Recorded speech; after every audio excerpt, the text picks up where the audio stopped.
नमस्कार जी। कहानियाँ यादों की में आपका स्वागत है। प्रस्तुत है मेरी आज की पसंदीदा कहानियों में से एक कहानी, झूठी कहीं की। रीना ने अपनी लाई हुई मनपसंद साड़ी जब अपनी नंद गरिमा को दे दी ना, तो सासू माँ ने हैरान होकर पूछा, अरे तुमने यह साड़ी तो गरिमा को दे दी, ये तो तुम रजत के विवाह में पहनने वाली थी ना। अरे नहीं मम्मी, मैंने तो 2 महंगी साड़ियाँ ली थी ना, उनमें से एक मैंने दीदी के लिए ही ली थी। रिसेप्शन के लिए तो मेरे पास में एक और अच्छी साड़ी रखी है, वो वाली आपको याद नहीं है, वो जो मैंने तब ली थी बड़े भैया की शादी में अपने। भावना जी मन ही मन संतुष्टि और प्रसन्नता का भाव लिए हुए धीरे से बुदबुदाई, झूठी कहीं की। रीना भी मन ही मन मुस्कुराई और धीरे से बोली, आप भी तो मम्मी, आप भी तो झूठी। गरिमा ने बाहर जाते हुए दोनों की ओर देखा। गरिमा अपने पति के साथ घर लौटकर वापस जा रही थी। वह अपने मायके आई हुई थी और अब जब वह स्कूटर पर बैठकर बाहर जा रही थी तो उसने अपनी माँ और भाभी की ओर देखते हुए हाथ हिलाया और बोली, मम्मी अब के इतवार को ना शादी में मैं वही वाली साड़ी पहन के आऊँगी। और उसकी भी खुशी देखते ही बनती थी। भावना जी और रीना दोनों अंदर आ गए। पाठकगण, आपकी जानकारी के लिए मैं बतला दूं, भावना जी के परिवार में उनकी बेटी गरिमा और बेटा रोहित है। दोनों का विवाह हो चुका है। रोहित मेरठ में किसी फैक्ट्री में काम कर रहा था। गरिमा की शादी दिल्ली में ही भावना जी के घर से थोड़ी दूर पर ही हुई थी। अब घर में साथ वाले घर में चाचा जी के बेटे की शादी के लिए रोहित और रीना घर पर आए हुए थे। भावना जी ने दिल्ली वाले घर का ऊपर का हिस्सा तो किराए पर दे रखा था। भावना जी के पति वर्मा जी यानी कि रोहित के पिताजी, वो एक सरकारी क्लर्क के पद से रिटायर हुए थे, तो उनकी पेंशन आती थी। ऊपर का किराया और उनकी पेंशन, इससे उनका गुजारा बड़े सही से चल रहा था। भावना जी ने रजत की बहू को देने के लिए अपने सुनार से कानों के कुंडल बनवाए थे। भावना जी और रीना, भावना जी की बहू रीना थी, रजत की पत्नी।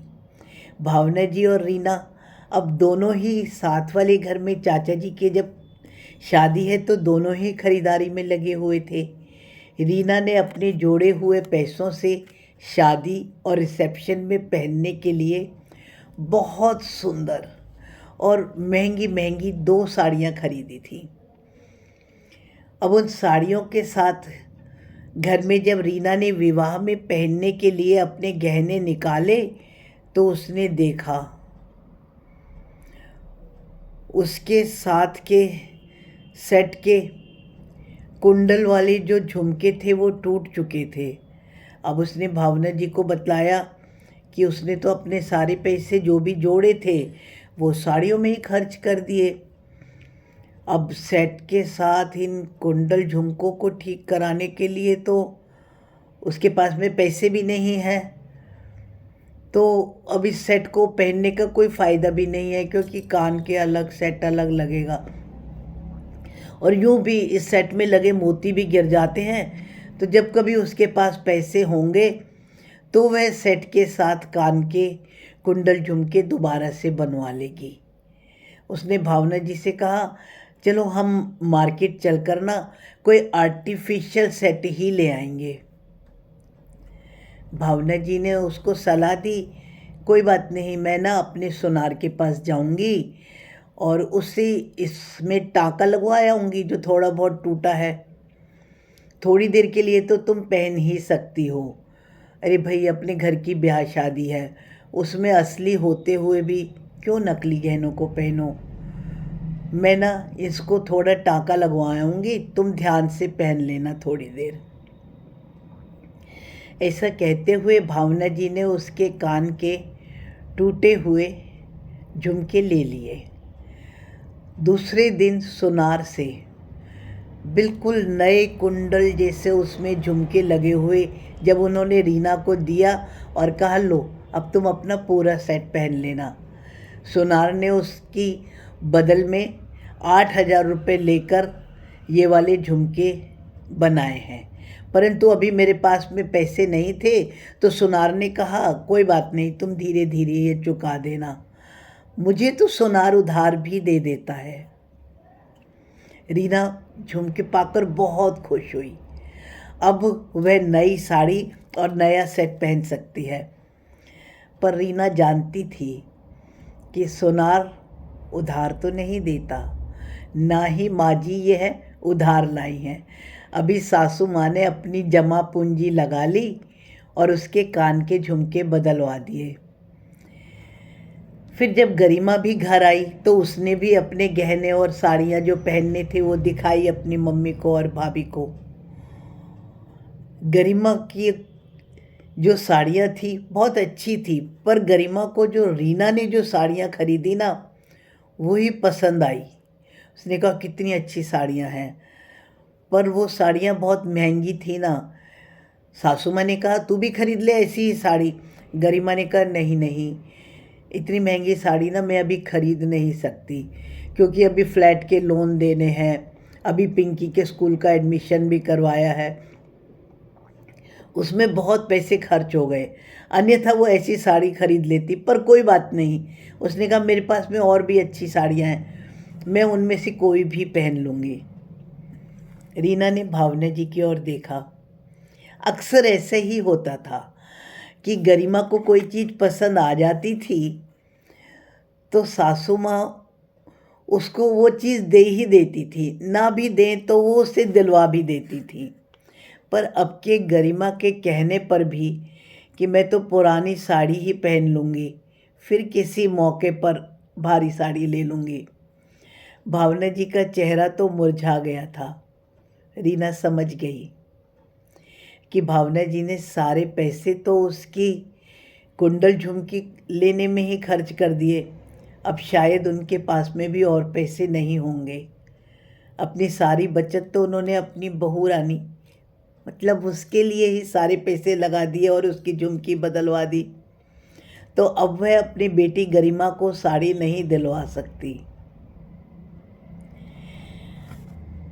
माता जी का मुरझाया हुआ चेहरा रीना को दिख रहा था। बातें करते रहे वो लोग, और शाम को जब गरिमा के पति यानी रीना के नंदोई जी जब गरिमा को लेने घर आए तो रीना ने उन दोनों साड़ियों में से एक साड़ी गरिमा को देते हुए कहा, अरे मैं यह एक साड़ी तुम्हारे लिए ही लाई थी, मेरे पास में तो है दूसरी, वो जो मैंने भाई की शादी पर खरीदी थी। शादी में मैं ये वाली पहनूंगी, रिसेप्शन में वो वाली पहनूंगी, वो यहाँ पर किसी ने देखी है क्या? वो भी बहुत अच्छी साड़ी है, और यह साड़ी मैं तुम्हारे ही लिए लाई थी दीदी। हालांकि गरिमा को लेने में बहुत संकोच हो रहा था, परंतु सासू माँ के चेहरे पर खुशी स्पष्ट थी, उन्हें बहुत संतुष्टि हो रही थी।